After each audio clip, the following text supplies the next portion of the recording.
మన republic day సందర్భంగా మంచిర్యాల జిల్లా బీఆర్ఎస్ పార్టీ కార్యాలయంలో జెండావిష్కరణ కార్యక్రమాన్ని మాజీ శాసనసభ్యులు దివాకర్ రావు గారు అదేవిధంగా మా ప్రజాప్రతినిధులు నాయకులు కార్యకర్తలందరి సమక్షంలో చేయడం జరిగింది. సో ఈ సందర్భంగా రాష్ట్ర ప్రజలందరికీ కూడా జిల్లా ప్రజలందరికీ కూడా గణతంత్ర దినోత్సవ శుభాకాంక్షలు నేను తెలియజేస్తూ ఉన్నా.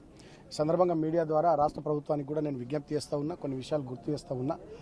సో ఇప్పటికే చాలామంది రైతులు ఆశగా ఎదురు చూస్తూ ఉన్నారు. ఏసంగి పంటకు సంబంధించి రైతు బంధు ఇంకా డబ్బులు వాళ్ళ ఖాతాల్లో పడలేవని, ఇమీడియట్గా రైతు బంధు డబ్బులు విడుదల చేయాలని నేను రాష్ట్ర ప్రభుత్వాన్ని కోరుతా ఉన్నా. ఎందుకంటే మేము ఎన్నికలు జరిగేటటువంటి సందర్భంలో ఇది ఆన్గోయింగ్ స్కీమ్ కాబట్టి ఎప్పట్లాగే మొన్న వేస్తున్నటువంటి క్రమంలో ఎన్నికల కమిషన్కు ఢిల్లీకి వెళ్ళి ఈ కాంగ్రెస్ నాయకులకు కంప్లైంట్ ఇచ్చి ఆ రైతు బంధు డబ్బులు నాపడం జరిగింది.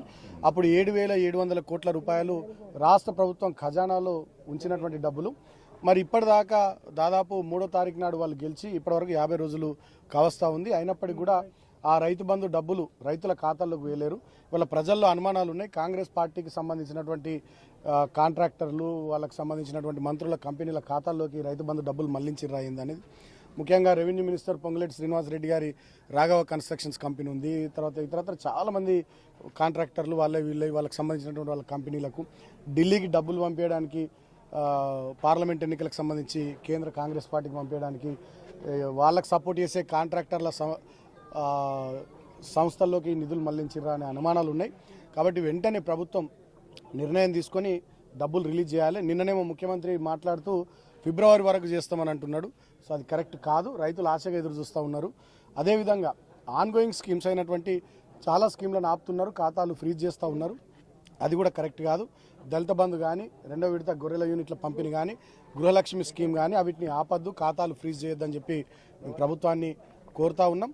అంతేకాకుండా సర్పంచ్ల పదవీకాలం ముగుస్తూ ఉంది, ఎన్నికలు పెట్టట్లేదు అని చెప్పి రాష్ట్ర ప్రభుత్వం తరఫున మంత్రులు చెప్తా ఉన్నారు. కాబట్టి కోవిడ్ వల్ల చాలామంది సర్పంచులు సుమారు 2 సంవత్సరాల పాటు సరిగ్గా పనిచేయలేనటువంటి పరిస్థితి. కాబట్టి సర్పంచ్ల పదవీకాలాన్ని కూడా పొడిగించాలని చెప్పి రాష్ట్ర ప్రభుత్వం ముఖ్యమంత్రి గారికి మేము బీఆర్ఎస్ పార్టీ తరఫున విజ్ఞప్తి చేస్తూ ఉన్నాం. అన్నిటికన్నా ముఖ్యంగా ముఖ్యమంత్రి గారు కానీ మంత్రులు కానీ వాడుతున్నటువంటి భాష, వాళ్ళ అహంకార ధోరణి వాళ్ళ రాష్ట్ర ప్రజానీకం అందరూ కూడా గమనిస్తూ ఉన్నారు. ముఖ్యంగా నిన్న ముఖ్యమంత్రి మాట్లాడుతూ కేసీఆర్ బొండ్రికాయ విసికేస్తా అంటాడు ముఖ్యమంత్రి. అదేవిధంగా మొన్న లండన్లో మాట్లాడుతూ 100 మీటర్ల లోతుల బొంద పెడతామని చెప్పి మాట్లాడుతూ ఉన్నాడు. ఇంకా ఆయన ప్రతిపక్ష నాయకుడు అనుకుంటుండా, లేకపోతే ఏ బాధ్యత లేనటువంటి వ్యక్తి అనుకుంటుండా? ఆయన ఇష్టం వచ్చినట్టుగా ఈ రకమైనటువంటి భాషను వాడడాన్ని ప్రజలు ఎవరు ఇష్టపడతలేరు. ఇప్పటికైనా ముఖ్యమంత్రి ఆయన పద్ధతి మార్చుకోవాలి. నేను ఒకటే ఆయనను హెచ్చరిస్తా ఉన్నా, కేసీఆర్ బొండ్రికాయ విసికేసుడు, బీఆర్ఎస్ పార్టీని 100 మీటర్ల లోతున బాధ పెట్టుడు నీ తాత జేజమ్మ తరం కూడా కాదు. ఆనాడు రాజశేఖర్ రెడ్డి కానీ, చంద్రబాబు నాయుడు కానీ, కిరణ్ కుమార్ రెడ్డి కానీ నీకన్నా ఎక్కువ ప్రగల్భాలు వలికిర్రు. ఎవరు కూడా ఏం చేయలేకపోయారు. నువ్వు కూడా ఇవాళ ఎక్కువ మాట్లాడుతూ ఉన్నావు. కేసీఆర్ వెంట్రుక కూడా వీకలేవని చెప్పి ఇవాళ నేను రేవంత్ రెడ్డిని హెచ్చరిస్తూ ఉన్నా. నువ్వు భాష మార్చుకో, పద్ధతి మార్చుకో. ఇష్టం వచ్చినట్టుగా మాట్లాడితే ఊరుకునే ప్రసక్తే లేదని చెప్పి నేను తెలియజేస్తూ ఉన్నా. ఒక మంత్రి ఏమో రైతుల్ని చెప్పులతో కొట్టమంటాడు, ఇంకొక మంత్రి ఏమో జర్నలిస్టులను తిడతాడు, ముఖ్యమంత్రి ఏమో ఈ రకంగా మాట్లాడతాడు. అంటే వీళ్ళ అహంకారం. మొన్ననే ఈ ఇందిరమ్మ రాజ్యంలో అందరికీ మంచి జరుగుతుందని చెప్పి వీళ్ళు అధికారంలోకి వచ్చి పోలీసుల రాజ్యం చేసిరు దీన్ని. మొన్న పోలీసులు అగ్రికల్చర్ యూనివర్సిటీలో ధర్నాలు చేస్తున్నటువంటి విద్యార్థులను పట్టుకొని జుట్లు పట్టుకొని లాక్కొని పోతూ ఉన్నారు. ఇవాళ అగ్రికల్చర్ యూనివర్సిటీ భూములను కానీ, ఉస్మానియా యూనివర్సిటీ భూములను కానీ, రాష్ట్రంలో ఉన్న వివిధ యూనివర్సిటీల భూముల మీద కాంగ్రెస్ పెద్దల కన్నుబడ్డది. హైదరాబాద్ చుట్టుపక్కల ఉన్నటువంటి భూముల మీద, ప్రభుత్వ భూముల మీద కాంగ్రెస్ పెద్దల కన్నుబడి ఆ భూముల్ని ఇష్టారాజ్యంగా ఎట్లా పడితే అట్లా పంచేసుకుంటున్నారు, ఎవరికి పడితే వాళ్ళకు ఇచ్చేస్తూ ఉన్నారు. దానికి వ్యతిరేకంగా విద్యార్థులు కానీ, ప్రజలు కానీ ఆందోళన చేస్తే పోలీసులతోని ప్రతాపం చూపిస్తూ ఉన్నారు. ఇవాళ ఆటో డ్రైవర్లు చాలామంది ఆత్మహత్యలు చేసుకున్నారు రాష్ట్రంలో. ఇవాళ ఆటో డ్రైవర్లు 5 లక్షల పైచిల కుటుంబాలు రోడ్డు మీద పడ్డాయి. వాళ్ళని ఆదుకునేటటువంటి ప్రయత్నం కూడా ఈ కాంగ్రెస్ ప్రభుత్వం చేస్తలేదు. డిసెంబర్ 9 నుంచి ఇందిరమ్మ రాజ్యంలో 2 లక్షల రుణమాఫీ అన్నారు, రూపాయి రుణమాఫీ చేయలే. 2 లక్షల ఉద్యోగాలకు నోటిఫికేషన్లు అన్నారు, ఒక్క ఉద్యోగ నోటిఫికేషన్ ఇప్పటి వరకు ఇవ్వలేరు.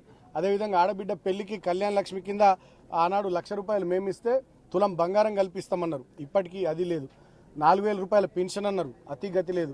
మహిళలకు 2,500 రూపాయలు అన్నారు, 500కి గ్యాస్ సిలిండర్ అన్నారు, అతి గతి లేదు. ఇక్కడనే ఇంకా ఘోరం, చెన్నూరు ఎమ్మెల్యే 45,000 ఉద్యోగాలు ఇప్పిస్తా అన్నాడు యువకులకు, అది లేదు. ఒక ఫ్యాక్టరీ పెడతా అన్నాడు, అది లేదు. సో అలవిగాని హామీలు, అబద్ధ మాటలు చెప్పి దుష్ప్రచారం చేసి అధికారంలోకి వచ్చినటువంటి కాంగ్రెస్ పార్టీ ఇవాళ వాళ్ళు ఇచ్చినటువంటి మాటలు నిలబెట్టుకునేటటువంటి ప్రయత్నం చేయకపోగా అధికార మదంతో, అధికార అహంకారంతో ఇవాళ ఇష్టం వచ్చినట్టుగా మా పైన మాట్లాడుతూ ఉన్నారు. అది కరెక్ట్ పద్ధతి కాదు, పద్ధతి మార్చుకోవాలి. ముఖ్యమంత్రి పదవికి అది శోభనివ్వదు. ముఖ్యమంత్రిగా ఎట్లా వ్యవహరించాలో, హుందాగా మంత్రులు ఎట్లా వ్యవహరించాలో అట్లా వ్యవహరిస్తే మంచిదని చెప్పి నేను వాళ్ళకు హితవు పలుకుతూ, డెఫినెట్గా బీఆర్ఎస్ పార్టీ ఖచ్చితంగా ఇక్కడ ముఖ్యంగా పెద్దపల్లి పార్లమెంటు నియోజకవర్గానికి చరిత్ర ఉన్నది. తెలంగాణ రాష్ట్రం వచ్చినప్పటి నుంచి ఇక్కడ గులాబీ జెండా ఎగరేసింది బీఆర్ఎస్ పార్టీయే. 2014లో ఎంపీగా నేను, 19లో ఎంపీగా మా మిత్రుడు వెంకటేష్ నేత ఇద్దరం కూడా గెలిచినాం. సో రాబోయే రోజుల్లో మళ్ళీ గులాబీ జెండా ఖచ్చితంగా పెద్దపల్లి పార్లమెంట్ నియోజకవర్గం మీద ఎగరేస్తాం. మొన్నటి వరకు 17 పార్లమెంటు నియోజకవర్గాలకు సంబంధించిన సమీక్ష సమావేశాలు తెలంగాణ భవన్లో జరిగినాయి. ఇప్పుడు అసెంబ్లీ నియోజకవర్గాల వారిగా పార్టీ సమావేశాలు పెట్టుకోవాలని పార్టీ ఆదేశించింది. ఈ 30వ తేదీ నాడు బెల్లంపల్లి బీఆర్ఎస్ పార్టీ నియోజకవర్గ స్థాయి సమావేశం ఉంది. 4వ తేదీ నాడు చెన్నూరు నియోజకవర్గ స్థాయి సమావేశం మన ఎంఎన్ఆర్ గార్డెన్స్ కేతన్పల్లి మున్సిపాలిటీలో ఉంది. 5వ తేదీ నాడు పద్మనాయక ఫంక్షన్ హాల్లో మంచిర్యాల అసెంబ్లీ నియోజకవర్గ స్థాయి బీఆర్ఎస్ పార్టీ సమావేశం ఉంది. సో ఈ సమావేశాలు విజయవంతం చేసుకుని రాబోయే రోజుల్లో పార్లమెంట్ ఎన్నికలకు మా శ్రేణులందరినీ కూడా సన్నద్ధం చేసుకొని కాంగ్రెస్ పార్టీ ఇచ్చినటువంటి 420 హామీలు, 6 గ్యారంటీలు వాళ్ళు అమలు చేయడంలో ఎట్లా విఫలమవుతున్నారో ఆ విషయాలన్నిటి కూడా ప్రభుత్వం దృష్టికి మళ్ళొక్కసారి తీసుకొని పోతూ ప్రజలకు అన్ని విడమర్చి చెప్తూ మేము ముందుకు సాగుతాం. ఖచ్చితంగా ఆనాడు మమ్మల్ని అధికార పాత్ర పోషించమని ఓట్లేసి ప్రజలు గెలిపిస్తే ఆనాడు అధికారంలో ఉండి ప్రజలకు అభివృద్ధి సంక్షేమం చేసినాం. ఇవాళ ప్రతిపక్ష పాత్ర మాకు ప్రజలు ఇచ్చిర్రు. ఈ ప్రతిపక్ష పాత్రను కూడా డెఫినెట్గా సమర్థవంతంగా పోషిస్తూ ప్రజల పక్షాన మాట్లాడతాం, ప్రజల కోసం మాట్లాడతాం, ప్రజల కొరకు నిలబడతాం. ఖచ్చితంగా కాంగ్రెస్ పార్టీ చేసినటువంటి గ్యారంటీలు, ఇచ్చినటువంటి హామీలు వాటన్నిటిని కూడా ఎప్పటికప్పుడు ప్రభుత్వానికి గుర్తు చేస్తూ ప్రజల కోసం ఖచ్చితంగా ఈ పాత్రను కూడా సమర్థవంతంగా నిర్వర్తిస్తాం. ప్రజల కోసమే నిలబడతాం. ఆనాడు అధికారమైనా, ఈనాడు ప్రతిపక్షమైనా ప్రజల కోసమే పనిచేస్తామని చెప్పి మరొకసారి నేను జిల్లా ప్రధానికానికి మీడియా ద్వారా తెలియజేస్తున్నాను. Thank you. జై తెలంగాణ. మరిన్ని వీడియోస్ కోసం ఛానల్ ని సబ్స్క్రైబ్ చేయండి. లేటెస్ట్ అప్డేట్స్ కోసం వాట్సాప్ ఛానల్ ని ఫాలో చేయండి. అండ్ లింక్ డిస్క్రిప్షన్ లో ఉంది.